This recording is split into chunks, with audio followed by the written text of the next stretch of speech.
This chapter is heavily rooted in the geology of Earth history. Here's the thing. We learned from our labs that the greater part of Earth history contains no evidence of complex life. Therefore, great importance and detail is placed on how historical geologists use rocks and minerals to investigate Earth history that came before life itself. So what are rocks and minerals? I like to think about rocks as if they are bags of mixed candies. Each type of candy in the bag is like a mineral crystal in a rock, and the bag of candy is defined by the mix of individual candy pieces, just as rocks are defined by the mix of minerals they contain.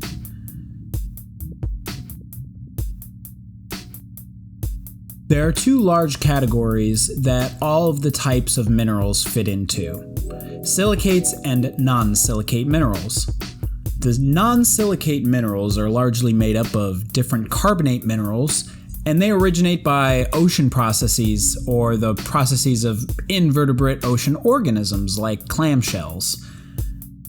They literally take up the carbonates in the ocean, make bodies out of it, and when they die, the bodies fall to the seafloor to eventually become the types of limestones known to us. Well, most of them at least, but more on that later.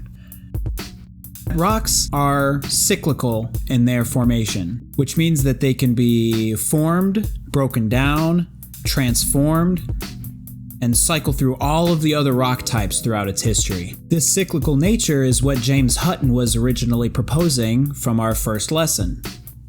And now it has come to be called the rock cycle. The three largest categories of rock types are sedimentary, metamorphic, and igneous. When it comes to minerals, they form from the crystallizing atoms in the earth material that is so hot that it is a liquid. Minerals are, by definition, solid, inorganic substances that crystallize in a specific way.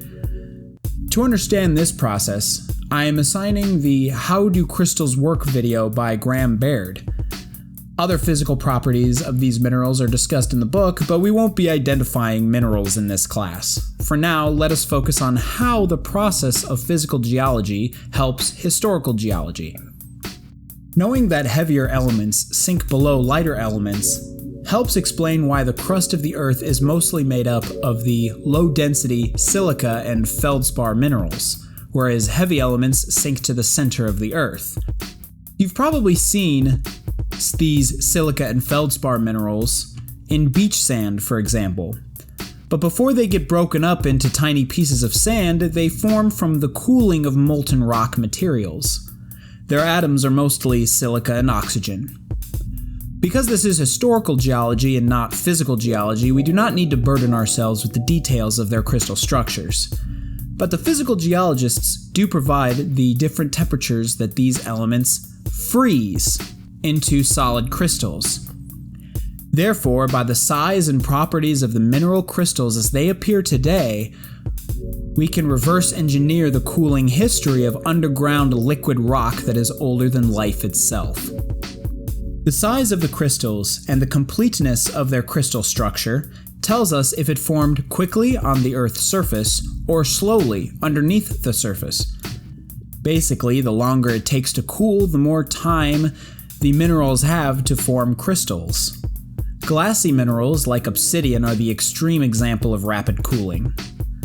The completeness of the crystal tells you which mineral reached freezing temperature first, because they had plenty of space in which to grow.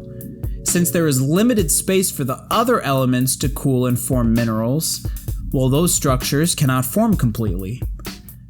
From this, historical geologists can pick up an igneous rock and piece together the journey of that rock from magma to rock through space and time. Whether it is an explosive volcanic eruption that deposits thick lava to form extrusive igneous rocks, or if the volcanic eruption is not explosive at all and deposits free-flowing lava to form a different type of extrusive igneous rock, or if it is magma that froze into a solid before it reached the Earth's surface, the evidence of the origin of those igneous rocks exist in the minerals and their crystals within the rock. Other silicate mineral types include the clay minerals that result in shale deposits, which we have a lot of in this part of the country and all over the world. Other non-silicate minerals include the carbonates that largely form from the biogenic process of those invertebrate-type organisms mentioned earlier. Or it also forms sometimes through the dissolving of these minerals in underground water, which is then redeposited in underground caves, which we also have a lot of in this part of the country. Finally, there are evaporites that form when water with elements evaporates into water vapor and leaves the elements behind to crystallize. Now we can transition to the other major rock types of metamorphic and sedimentary rocks. Metamorphic rocks form when pre-existing rocks are forced under heat, pressure, or some other chemical action until the rock is permanently altered and transformed into a new rock type. They are not completely melted. Sedimentary rocks are the result of other rock types being broken down because of physical or chemical forces and then being redeposited somewhere else. It is in sedimentary rocks that fossils occur.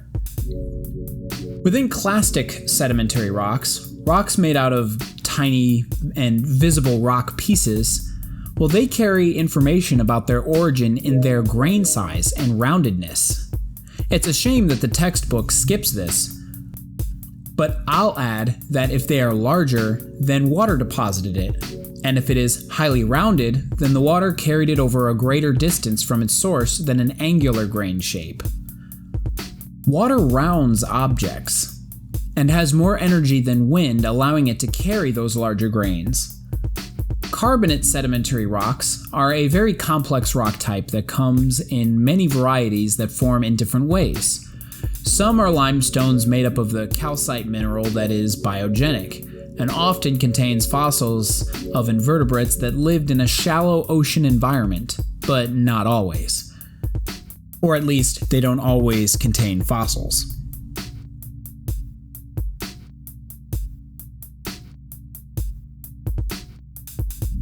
Dolostones form when water flows through that same sediment and deposits elements that replace the elements that were already there. Chalk deposits are made of tiny plankton skeletal material, and there are also other sedimentary rock types. But let's not lose the lesson. Sedimentary rock types are very useful because they are the result of a living but ancient ecosystem of the distant past. Metamorphic rocks are useful because their form gives evidence of heat and pressure conditions deep within the Earth and in the distant past. Metamorphic rocks can either form when underground magma forces its way into existing rocks, which then morphs into a new rock where it is in contact with that heat and pressure, or they can form as a result of widespread heat and pressure that is related to plate tectonics. The first method is known as contact metamorphism, while the second is known as regional metamorphism. For a more detailed examination of this process, I am assigning the Mike Samaritano video about metamorphic rocks. And that about wraps up this chapter. The next lesson will be focused more on sedimentary rocks. So thank you for watching, and I hope that you will reach out if you have any questions.